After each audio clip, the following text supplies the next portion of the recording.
Hello बच्चों, जय श्री कृष्णा, राधे राधे, जय महाकाल। आज के इस प्रश्नोत्तरी के श्रृंखला में बेहतरीन टॉपिक लेकर आपके सामने प्रस्तुत हुए हैं, जो कि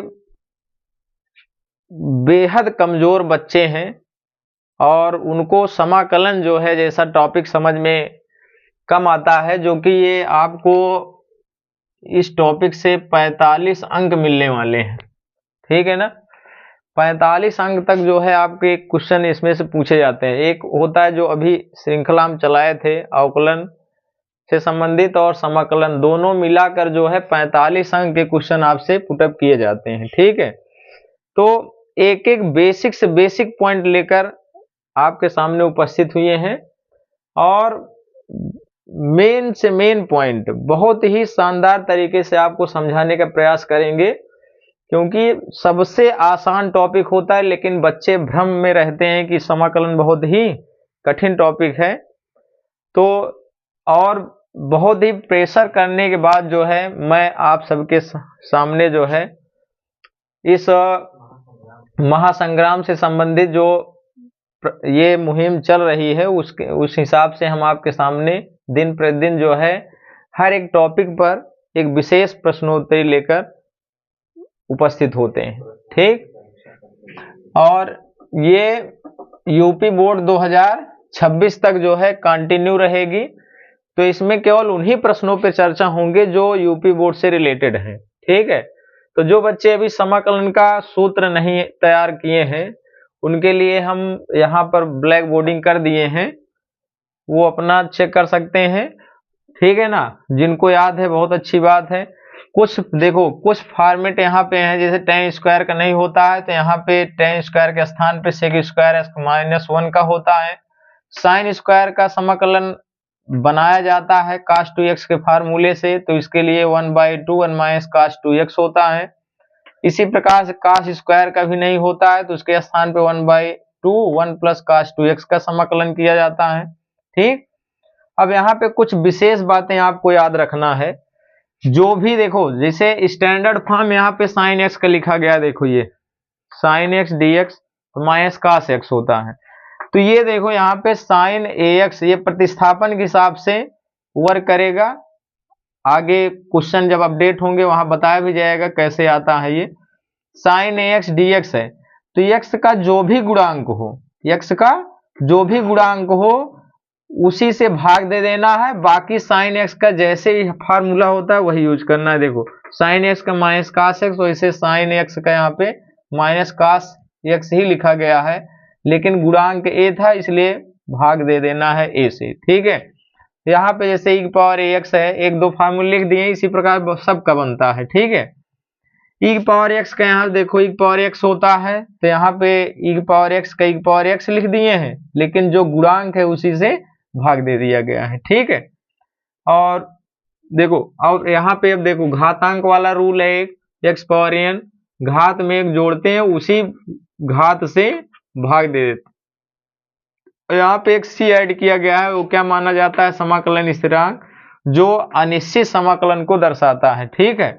क्लियर। तो इस हिसाब से जो है आप आसानी से, मतलब ये इन सभी फार्मूले की सहायता से जो है आप आसानी से किसी भी फंक्शन का आप समाकलन आसानी से कर सकते हैं। ठीक है, यहाँ पे देखो dx ओनली है। ठीक है, तो dx क्या होता है, जिसके सापेक्ष समाकलन करना रहता है वही चर यहाँ पे लग जाता है। जैसे यहाँ पे अगर आपको 5 का करना है 5 dx, तो क्या हो जाएगा 5x + c, कांस्टेंट की वैल्यू है। ठीक है ना, कांस्टेंट का यहाँ पे शून्य नहीं होता है, नहीं तो अवकलन समझ के शून्य कर दो। ठीक है, जिसके सापेक्ष होता है वही अचर यहाँ पे ऐड हो जाता है। ठीक है, और ये dx जो है बहुत ही सूक्ष्म लंबाई होती है। ठीक है, तो इसमें मान लीजिए यहाँ पे ये फार्मूला क्यों अब ऐसा हो जाता है, जैसे मान लीजिए यहाँ पे कोई ये रेखा दी गई, इसकी लंबाई कितनी है x, और ये इसके छोटे छोटे भाग हैं, ये dx हो गया, यहाँ पे dx हो गया, यहाँ पे dx हो गया। ठीक है, तो ये जो सिंबल शो करता है संपूर्ण के लिए शो करता है। ठीक है, तब ये छोटे से भाग का अगर आपको समाकलन करना है, देखो dx, ठीक है ना। तो ये संपूर्ण का चिन्ह लग गया, इसी को समाकलन का चिन्ह भी कहते हैं, फिजिक्स में संपूर्ण भी कहा जाता है। तो संपूर्ण लंबाई देखो क्या है, dx बहुत ही सूक्ष्म इकाई है और उसकी संपूर्ण लंबाई क्या है, x है, इसलिए यहाँ पे आ जाता है x प्लस सी। ये बेसिक है। समाकलन का मतलब ही होता है जोड़, समाकलन का मतलब ही होता है योग, जोड़ना, ठीक है। तो इसी प्रकार से जो है यहाँ पे dx का x हो जाता है, जैसे 5 है तो 5x हो जाएगा, 10 है तो 10x, ठीक है। तो बेसिक फार्मूला है, आप सब इसको तैयार कर लें, स्क्रीनशॉट ले लीजिए और इसको पूरी तरह से याद कर लें। ये बेसिक फंडामेंटल है, बहुत ही जरूरी है, हर एक सवाल में कहीं ना कहीं आपको मिलता रहेगा, इसका यूज आपको इसी रूप से करना है, ठीक, नोट कर लें। के अतिरिक्त जो है कुछ फार्मूले हैं जो हम आपको अपडेट कराने चल रहे हैं, ठीक है, जो कि क्वेश्चन सॉल्व करते समय डायरेक्ट उसका अवकलन आपको करना है, ठीक है। जैसे वन यहाँ पे आ गया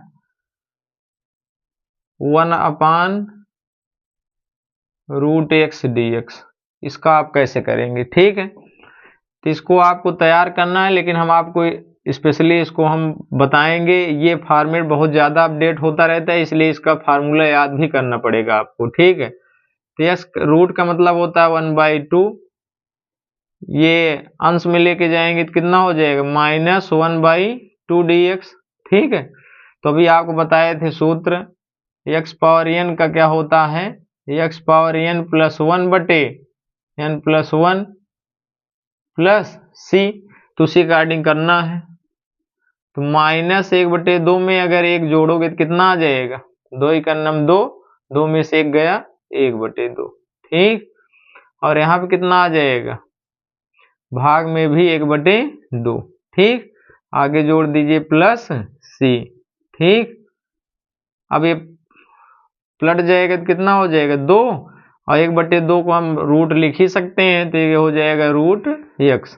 अब यहाँ पे आपको याद करना है, अगर कहीं भी दिखेगा 1/√x dx, इसको याद करना है √2x प्लस सी, ये एक फार्मूला और बन जाता है, ठीक है, कि 1/√x dx रहेगा तो आपका उसका समाकलन कितना आ जाएगा, 2√x, ठीक।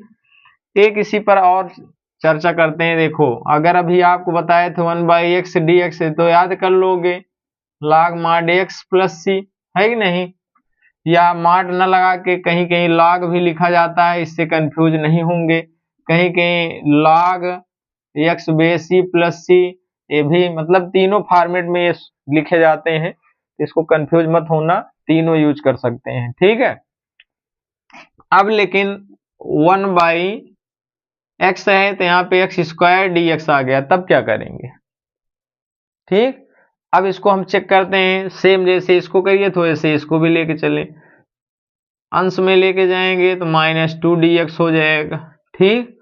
अब फार्मूला यूज करो, पावर में 1 प्लस करो तो x पावर कितना आ जाएगा, -1, इसको हर में लेके आएंगे तो हो जाएगा -1/x, ठीक है। तो यहाँ से एक फार्मूला अपडेट करें, अगर 1/x² dx दिखता है तो हो जाएगा -1/x प्लस सी, ठीक।